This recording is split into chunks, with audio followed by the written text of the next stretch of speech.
पर बीजिंग, पाकिस्तान और ईरान ये आपस में कोलैबोरेट कर रहे हैं, इसमें कोई शक नहीं।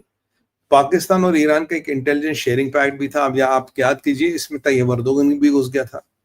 तो ये जब इंटेलिजेंस पैक्ट हो रहे हैं, ये चीजें हो रही, देखिए अगर एसोसिएशन हमारी है, it is for a purpose. मेरे को एक कॉमन एनिमी बाहर चाहिए जिसके अगेंस्ट मैं ये एसोसिएशन बनाऊंगा।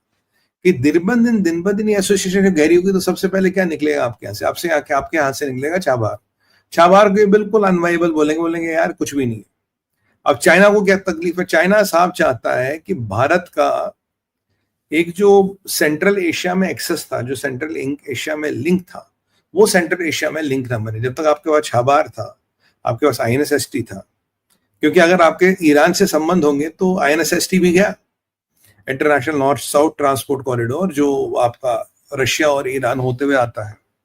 तो अगर छाबार पोर्ट जाता और INSST जाता है तो आपका पूरा सेंट्रल एशिया में जो एक्सेस है वो कहीं ना कहीं खत्म हो जाता है।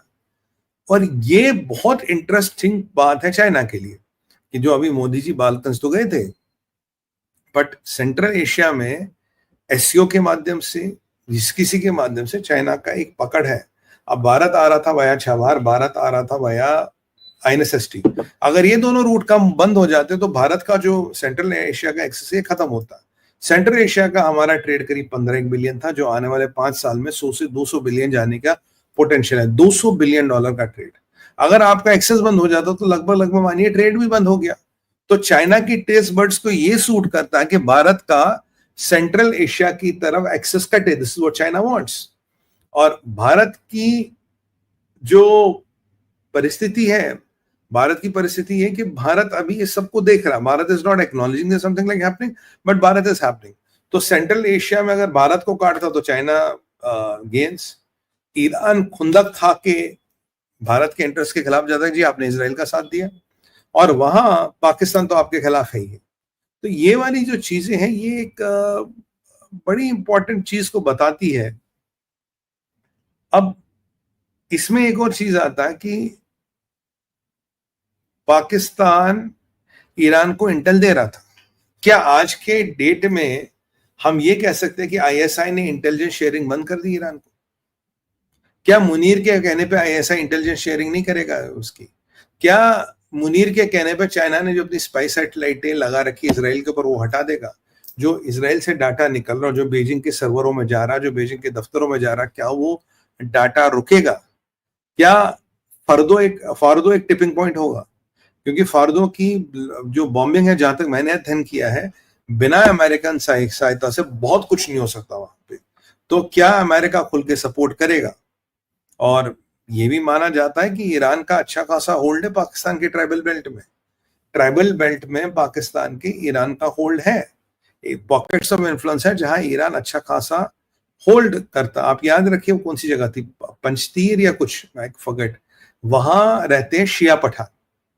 आप याद कीजिए पीछे कौन सी थी, लश्कर जंगवी, और उससे इन्होंने कितने शिया पठान मरवाए थे पाकिस्तान में, क्योंकि इनको प्रॉब्लम पश्तूनों ने से शिया पठान।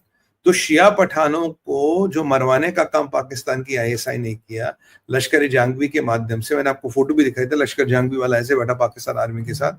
तो यहां उनको पता कि ट्राइबल बेल्ट्स में ईरान का समर्थन है। क्या ईरान उस समर्थन को यूज करेगा? नहीं करेगा।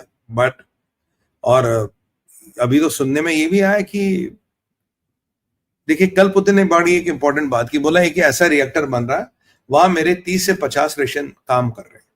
क्या आज मुझे कोई गारंटी दे सकता है कि क्वाम में या फार्दो में कोई चाइनीज नहीं है?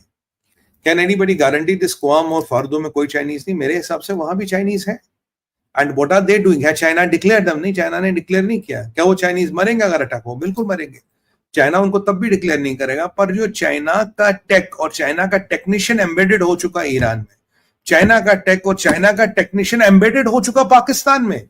अब अगर हथियार लोगे तो टेक्नीशियन साथ में आता है, एम्बेडेड आता है, टेक्नोलॉजी ट्रांसफर के साथ टेक्नीशियन फ्री है। ये एक कहीं ना कहीं एक दिक्कत तो है। अब पाकिस्तान का आसिम मुनीर और आसिम मुनीर के माध्यम से एक बैक चैनल टॉक्स अमेरिका से करना, एक बैक चैनल संवाद अमेरिका से जारी रखना, ये भी तो हो सकता है।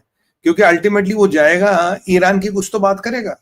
अगर आप उसको 4 जगह रोकोगे, एक जगह ब्लैकमेल करोगे तो कहेगा ठीक है जी आपने मुझे रोक दिया, ब्लैकमेल कर दिया, पर मुझे ये चाहिए, but can you give me this? You have to give me something in the negotiation as well, you can't take away everything from the negotiation, ये नेगोशिएशन का रूल है। तो ये एक बहुत बड़ी चीज है। अब देखिए क्या हो सकता है अगर आप सिनेरियो आप इमेजिन करें, चाइना से आपकी एलएसी मिलती है, ठीक है जी, मिडिल ईस्ट में आपका व्यापार है, ठीक है जी, और पाकिस्तान से एलओसी मिलती है, एलएसी एलओसी, और अगर तेल की कीमतें जाने लगी ऊपर, ये 110 120 रुपए लीटर हो गया, तो कीमतों में फर्क पड़ेगा, इन्फ्लेशन में फर्क पड़ेगा। भारत की कहीं न कहीं जो ग्रोथ फोरकास्ट है उसमें थोड़ा बहुत फर्क पड़ने लगेगा। भारत की ग्रोथ फोरकास्ट का मतलब है भारत में जो एफडीआई आएगा, जो भारत में स्पेंडिंग होगी, जो भारत में मतलब when we spend money in a capitalistic economy we create wealth, वो कहीं ना कहीं वेल्थ क्रिएशन का जो प्रोसेस है वो स्लो हो जाएगा। और उसमें अगर ईरान के प्रॉक्सीज के द्वारा भगवान न करे कुछ कराया गया तो अब एक बहुत बड़ी एक विकट परिस्थिति यहां पे बना सकते हैं। और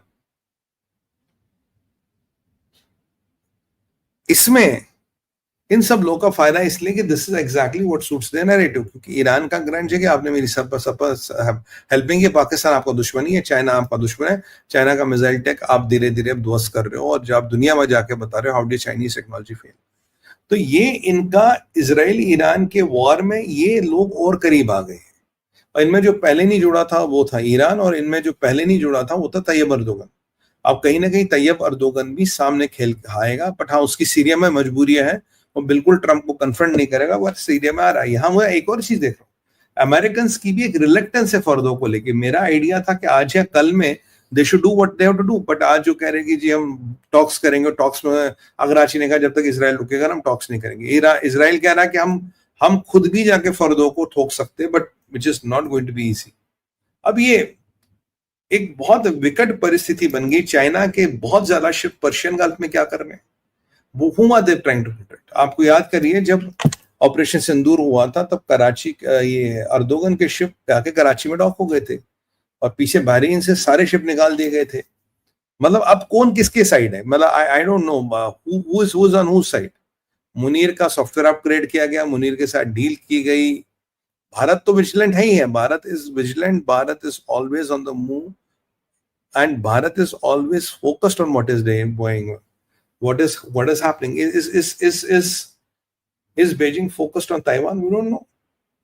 ताइवान के संदर्भ में क्या करे, पर अगर आप देखेंगे इनको रशिया ने भी छोड़ दिया। Russia is very lukewarm towards China, Russia is very lukewarm towards